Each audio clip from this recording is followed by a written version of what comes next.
नमस्कार साथियों, बायो गुरुजी पीएचडी में स्वागत है। आज जो अपन देखेंगे वो देखेंगे द्रव्यमान और भार में अंतर। द्रव्यमान वर्सेज भार।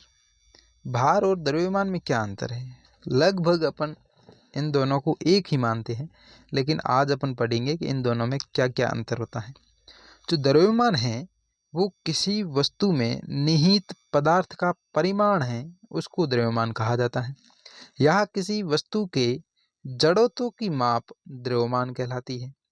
द्रव्यमान है वो एक अदिश राशि है। इसमें परिमाण तो होता है लेकिन दिशा नहीं होती है। द्रव्यमान का जो एसआई मात्रक है वो केजी है। किसी वस्तु का द्रव्यमान सर्वत्र समान रहता है। किसी वस्तु का जो द्रव्यमान है वो कहीं भी जाओ, पृथ्वी पर, चांद पर समान रहता है द्रव्यमान। लेकिन भार का अपन आगे पढ़ेंगे, वो असमान रहता है, बदलता रहता है। द्रव्यमान को एम से व्यक्त किया जाता है। किसी स्थान पर किसी वस्तु का द्रव्यमान शून्य नहीं होता है। किसी भी वस्तु का जो द्रव्यमान है वो किसी भी स्थान पर शून्य नहीं हो सकता है। भार देखते हैं कि भार वह बल है, भार क्या है? वह बल है जिससे पृथ्वी उसे अपनी ओर आकर्षित करती है। भार जो होता है उसको पृथ्वी अपनी तरफ आकर्षित करती है, वो भार होता है। लेकिन जो अपने द्रव्यमान पढ़ा, वो द्रव्यमान क्या है? द्रव्यमान एक ऐसा, जैसे यहाँ अपन पढ़ा कि ऐसा निहित पदार्थ का परिमाण है जो वस्तु के अंदर निहित रहता है। ठीक है, परिमाण जो है जो वस्तु में निहित रहता है वो द्रव्यमान है। लेकिन भार है वो एक ऐसा बल है जो पृथ्वी अपनी ओर आकर्षित करती है। बल बराबर द्रव्यमान इंटू त्वरण, यानी कि F बराबर ma।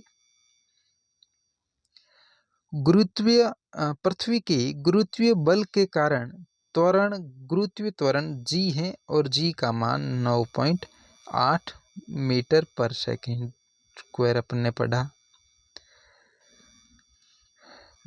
जब गुरुत्वीय बल के कारण अगर त्वरणीय गुरुत्वीय त्वरण जो है वो अगर g है तो F बराबर mg अपन लिख सकते हैं। लेकिन पृथ्वी द्वारा आरोपित जो बल होता है वो भार कहलाता है। इसे W, भार को W से व्यक्त किया जाता है, लेकिन द्रव्यमान को m से व्यक्त किया जाता है। तो W बराबर mg। जब भार को W से व्यक्त करते हैं तो W बराबर Fg, यानी कि यह पृथ्वी के गुरुत्व बल के बराबर है। अतः भार एक बल है और इसका एसआई मात्रक जो है वो न्यूटन है। भार का एसआई मात्रक है वो तो है न्यूटन, लेकिन द्रव्यमान जो है उसको कैसे मात्रक क्या है? किलोग्राम है। द्रव्यमान कितना है? किलोग्राम है। अपन जो सामान लेते हैं, अपन किसी दुकान पे गए, किराने की दुकान पे गए कि हमें 2 किलो शक्कर दो, तो अपन ने उसको क्या बताया? परिमाण बताया। क्या बताया? परिमाण बताया। किसका? शक्कर का परिमाण कितना? 2 किलो। तो 2 किलो जो है ये इसका क्या बताता है कि उस वस्तु का द्रव्यमान कितना है? 2 किलो है द्रव्यमान। अगर अब जाते किसी को बोलते हैं कि मेरा इतने न्यूटन मुझे शक्कर चाहिए, अगर शक्कर न्यूटन में शक्कर, तो वो ये क्या बोल रहा है? पागल बात कर रहा है। तो वो शक्कर यहाँ नहीं भार नहीं मापते हैं, लेकिन वो द्रव्यमान जो होता है उसको वो तोल कर अपने को देते हैं। इसी प्रकार W बराबर mg, और W यानी कि बल जो है, भार है, इसका जो एसआई मात्रक होता है वो न्यूटन होता है, जो बल का होता है। द्रव्यमान और भार में जो अंतर है वो देखते हैं कि किसी वस्तु में निहित कुल द्रव्य की मात्रा वस्तु का द्रव्यमान कहलाती है, और भार जो है वो जिस गुरुत्वीय बल से पृथ्वी किसी वस्तु को अपने केंद्र की ओर खींचती है वह वस्तु का भार कहलाता है। द्रव्यमान किसी वस्तु की द्रव्यमान की माप हम वस्तु के जड़त्व की माप से करते हैं, वस्तु के जो जड़त्व की माप से उसके द्रव्यमान की माप करते हैं। लेकिन भार है वस्तु का द्रव्यमान, और द्रव्यमान के साथ साथ में उसमें जो गुरुत्वीय त्वरण लगता है वो भी उसके भार में सम्मिलित होता है। ठीक है। फिर है कि वस्तु का जो द्रव्यमान है वो सर्वत्र समान रहता है, लेकिन वस्तु का जो भार होता है भिन्न भिन्न स्थानों पर भिन्न भिन्न होता है। द्रव्यमान का जो माप है भौतिक तुला के द्वारा किया जाता है, लेकिन भार का जो माप है वो कमानीदार तुला के द्वारा किया जाता है। यानी कि भार का माप कमानीदार तुला द्वारा और द्रव्यमान का माप भौतिक तुल्य द्वारा किया जाता है। द्रव्यमान एक अदिश राशि है, भार एक सदिश राशि है, क्योंकि वो पृथ्वी की गुरुत्व के कारण पड़ने वाला जो उसका निहित कार्य है, बल है, वो क्या कहलाता है, भार कहलाता है, और एक दिशा में त्वरित होता है। किसी स्थान पर जी का जो मान है द्रव्यमान के अंदर वो कैसा होता है, परिमाण उसका नहीं बदलता है, लेकिन भार में किसी स्थान पर जी का जो मान है शून्य होने पर वस्तु का भार भी शून्य हो जाता है। यानी कि जब गुरुत्व त्वरण से, यानी कि पृथ्वी के गुरुत्व बल से बहुत दूर चले जाने पर किसी पिंड का भार नगण्य हो जाता है, शून्य हो जाता है। ठीक है। फिर देखते हैं कि वस्तु का चंद्रमा पर भार क्या होता है। चंद्रमा पर किसी वस्तु का जो भार है उसके पृथ्वी के भार के 1/6 गुना होता है। कैसा होता है, जैसे कि यहाँ भार मान लेते हैं कि 60 किलो का कोई पिंड है, वो गति करके चंद्रमा पर अगर प्रक्षेपित कर दिया जाता है तो वहाँ उसका जो भार होगा वो भार कितना होगा, पृथ्वी के भार का 1/6 गुना। यानी कि वही पिंड जो यहाँ पे 60 किलो का था वो वहाँ जाके कितना हो जाएगा, 10 किलो वजन का होगा, यानी कि 10 न्यूटन का। माना किसी वस्तु का जो द्रव्यमान है वो m है, पृथ्वी पर उसका जो भार अर्थात वह बल जिससे पृथ्वी अपने ओर खींचती है वह बल होगा Fe बराबर E, यानी कि अर्थ द्वारा खींचा गया जो बल है किसके बराबर होगा, उसके गुरुत्वीय जो स्थिरांक है, गुरुत्वीय स्थिरांक इनटू पृथ्वी का जो मास है द्रव्यमान अर्थ इनटू उस पिंड का द्रव्यमान बटे r, यानी कि पृथ्वी की त्रिज्या है उसके स्क्वायर के बराबर होगा। m e पृथ्वी का द्रव्यमान है, r e पृथ्वी की त्रिज्या है, f e कहाँ होगा, पृथ्वी का बल होगा। किसका बल, पृथ्वी का बल। चंद्रमा पर वस्तु का जो भार होगा वो भार क्या होता है, यानी कि चंद्रमा पर भार ज्ञात करेंगे तो भार m बराबर g m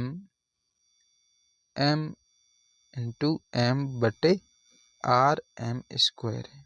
यानी कि उसका जो भार है पृथ्वी का मास में इंटू उस पिंड का भार, ये m चंद्रमा का द्रव्यमान, मून का द्रव्यमान है, r m मून की त्रिज्या है, यानी कि जहाँ पे E था वो अर्थ था और m जहाँ पे है वो मून है। मून यानी कि चंद्रमा और अर्थ यानी कि पृथ्वी, यानी कि पृथ्वी की त्रिज्या या पृथ्वी का द्रव्यमान और चंद्रमा की त्रिज्या या चंद्रमा का द्रव्यमान। जब इन दोनों का पृथ्वी के बल का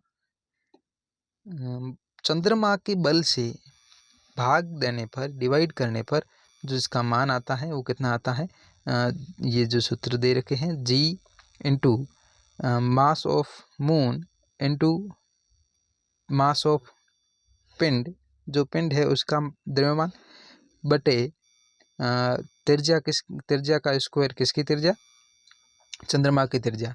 इसमें भाग है, यानी कि इसको सिंपल में यहाँ लिखते हैं कि g dot m m into पिंड का जो द्रव्यमान बटे चंद्रमा की त्रिज्या का स्क्वायर बटे जी पृथ्वी की द्रव्यमान, पिंड का द्रव्यमान बटे पृथ्वी की त्रिज्या का स्क्वायर, ये किसके बराबर होगा? ये होगा F_m/F_e। ठीक है, ये यही लिखा हुआ है। फिर जब इनमें वापस जब डिवाइड करते हैं तो जो इसका आंसर आएगा वो आएगा m/m/e इंटू RE/RM का स्क्वायर, जहाँ ME 100 इसका जो द्रव्यमान है 100 किलोग्राम द्रव्यमान, जो चंद्रमा से पृथ्वी का द्रव्यमान लगभग 100 गुना है। कितना है? चंद्रमा से पृथ्वी का द्रव्यमान लगभग 100 गुना है। चंद्रमा से पृथ्वी की त्रिज्या लगभग 4 गुना है। चंद्रमा से पृथ्वी की त्रिज्या लगभग 4 गुना, द्रव्यमान गुना लगभग 100 गुना है।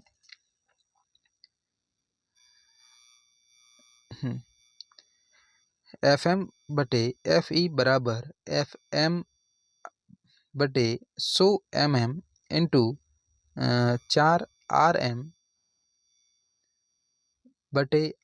का स्क्वायर, यानी कि 16/100 बराबर 1/6।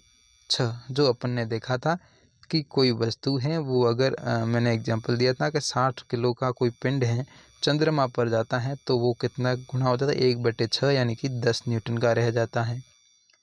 ठीक है, तो वही मान यहाँ पे डेरिवेशन करके निकाला गया है। 1/6 मान कहाँ से आया था वो देखो, इस सूत्र के द्वारा जो अपन ने अभी ज्ञात किया है, इसके द्वारा इसका मान आया है। अतः चंद्रमा पर किसी वस्तु का जो भार है उसके पृथ्वी के भार का 1/6 गुना होता है। 1/6 गुना होता है। पृथ्वी का अगर द्रव्यमान देखें तो कितना है? 5.98 इंटू 10⁻²4, और चंद्रमा का जो द्रव्यमान है वो है 7.36 इंटू 10⁻22। 22 और 10⁻²4, कितना डिफरेंट है देख लो। जब इनकी त्रिज्या है वो पृथ्वी की त्रिज्या है 6.37 इंटू 10⁻6, और चंद्रमा की त्रिज्या है वो है 1.74 इंटू 10⁻6। ठीक है, आज के लिए इतना ही। कल इससे आगे का पार्ट कंप्लीट करेंगे। बहुत बहुत धन्यवाद।